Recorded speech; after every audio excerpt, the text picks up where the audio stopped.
शिक्षा मित्र भाइयों बहनों, थोड़ा सा खेद व्यक्त कर रहा हूं क्योंकि अपना ऑडियो मैं आपके बीच में समय से प्रेषित नहीं कर पाया, क्योंकि हमारे घर रिश्तेदार आए हैं, उनके सेवा सत्कार में हम लगे थे।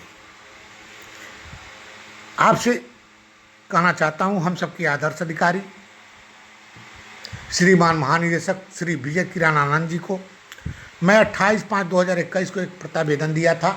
इसके पहले भी कई प्रत्यावेदन दे चुका। वो 28/5/2021 का प्रत्यावेदन गतिमान है। गतिमान में पहला बिंदु था शिक्षा मित्रों के लिए अस्थायी सेवा नियमावली बनाई जाए और समान कार्य समान वेतन।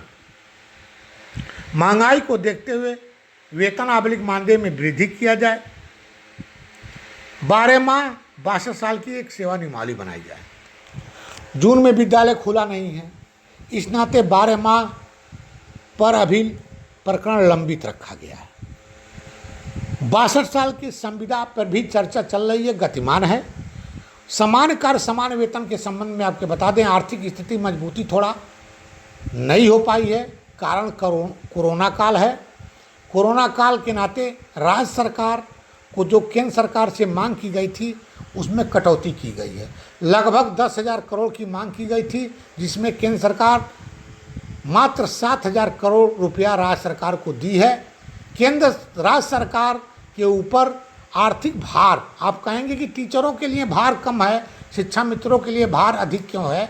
तो हो सकता है टीचरों की सैलरी भी समय से न मिल पाए, ये शंका बना हुआ है। लेकिन फिर भी राज्य सरकार है, उसके ऊपर निर्भर होती है। आर्थिक स्थिति की मजबूती हो सकता है नए साल में हो। चुनाव आचार संहिता आप कहेंगे कि लागू हो जाएगा, और चुनाव आचार संहिता के पहले ही आपकी प्रक्रिया पूरी हो जाएगी या उसके पहले भी हो सकता है। दूसरा बिंदु है शिक्षक छात्र अनुपात के अंतर्गत गणना किया जाए। ये प्रक्रिया गतिमान हो गई है। तीसरा बिंदु है कि 11 आकस्मिक अवकाश को बढ़ा के 14 आकस्मिक अवकाश कर दिया जाए। माहवार प्रतिबंध हटा दिया जाए, चिकित्सीय अवकाश की व्यवस्था की जाए। तो मैं बता दूं, 14 आकस्मिक अवकाश और चिकित्सीय अवकाश के प्रकरण लंबित है। ये निरस्त नहीं किया गया है, न खारिज किया गया है।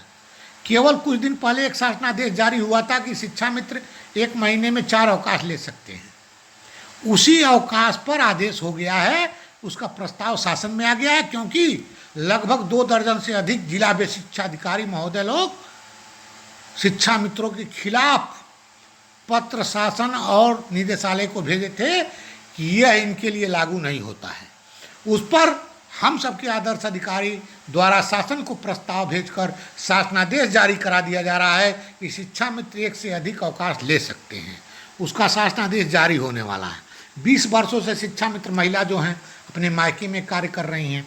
कुछ शिक्षा मित्र भाई मूल विद्यालय विकल्प के आधार पर नहीं गए, तो उनको भी मैं बता दूं, शिक्षक भर्ती के बाद उनका भी आवेदन ऑनलाइन होने जा रहा है। वो भी अपने मायके से ससुराल और ससुराल से मायके जहाँ भी रहना चाहें, और विकल्प के आधार पर जो पुरुष शिक्षा मित्र हैं उनका भी समायोजन हो जाएगा। ये भी प्रक्रिया लगभग पूरी हो चुकी है। छठवां बिंदु, फर्रुखाबाद के शिक्षा मित्र 2018 में जनवरी फरवरी मार्च का मानदेय लंबित है, उस पर कमेंट आ गया था, क्वेरी हो गई थी, वो प्रक्रिया पूरी नहीं हो पाई, भुगतान नहीं हो पाया। वो भी भुगतान के लिए कार्रवाई फिर से चालू हो गई है, वो भी भुगतान होगा। 7वां बिंदु है शिक्षकों के भांति परिचय पत्र शिक्षा मित्रों को कई जनपदों में नहीं मिला था, उसके लिए भी बजट जारी हो गया है। सभी शिक्षा मित्रों को शिक्षक के भांति ही परिचय पत्र मिलेगा, ये भी तय हो गया है। 8वां 9वां बिंदु 69,000 शिक्षक भर्ती के संबंध में है, जिसके संबंध में मैं बता दूं, विशिष्ट बीटीसी हो चाहे रेगुलर बीटीसी हो चाहे दूरस्थ बीटीसी के शिक्षा मित्र हों, 138 लोगों का उनका भी कार्रवाई गतिमान है। वो भी मैं 1-2 दिन में आपको बता दूंगा। आपका कार्य कहाँ तक लंबित है, कैसे होना है, ये भी आपको क्लियर बता दूंगा। लेकिन इतना जरूर कहना चाहता हूँ, आप धैर्य रखें। आपके लिए, चाहे अन्य शिक्षा मित्र के लिए, चाहे अपने लिए, डीजी साहब का पैर भी पकड़ना पड़ेगा तो मैं पकड़ लूँगा, क्योंकि शिक्षा मित्र के भविष्य से जुड़ा हुआ मामला है। कुछ शिक्षा मित्रों का अंक में त्रुटि है आवेदन भरते समय, वो भी मैं प्रयास कर रहा हूँ, उनका भी नियुक्ति पत्र जारी करा दूँ। लेकिन इतना जरूर कहना चाहता हूँ शिक्षा मित्र भाइयों बहनों, जो लोग तरह तरह की कमेंट डाल रहे हैं। कोई 10% बढ़ा रहा है, कोई 20% बढ़ा रहा है, कोई समान का शिक्षक पद पे समायोजन करा रहा है, कोई एरियर का भुगतान करा रहा है। ये बिल्कुल निराधार है। अभी इस पर कोई कार्रवाई इस तरह का नहीं है, न ऐसी होने वाली है। एक खुशखबरी जरूर बता रहा हूँ आपको, राष्ट्रीय शिक्षा नीति के अधीन जोड़ लिया गया है और उस राष्ट्रीय शिक्षा नीति में एक पद नीचे लाइन में लिखा गया है कि जो भी नीति जारी होगी राज्य सरकार के अधीन होगी।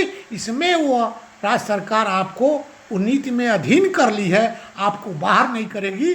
चाहे 2024 हो, चाहे 2022 हो, चाहे 2023 हो। यह बिल्कुल सत्य बात आपको बता रहा हूँ। आपका बाहर का रास्ता कहीं दूर दूर तक नहीं दिखाई दे रहा है, ये मैं दावे के साथ कह सकता हूँ। लेकिन कुछ शिक्षा मित्रों द्वारा बरगलाया जा रहा है, वो बरगलाने से आप दूर रहें। उनको केवल फेसबुकिया नेता चाहिए, इसी नाते फेसबुक पे लगे रहते हैं, ट्विटर फेसबुक पर लगे रहते हैं। आपने देखा होगा राम कुमार गुप्ता जी फेसबुक से पैदा हुए, रसातल में चले गए।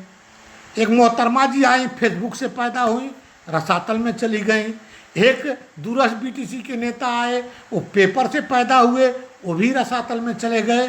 कुछ नेता बीच बीच में आए हैं, आप देखे होंगे, वो भी रसातल में चले गए।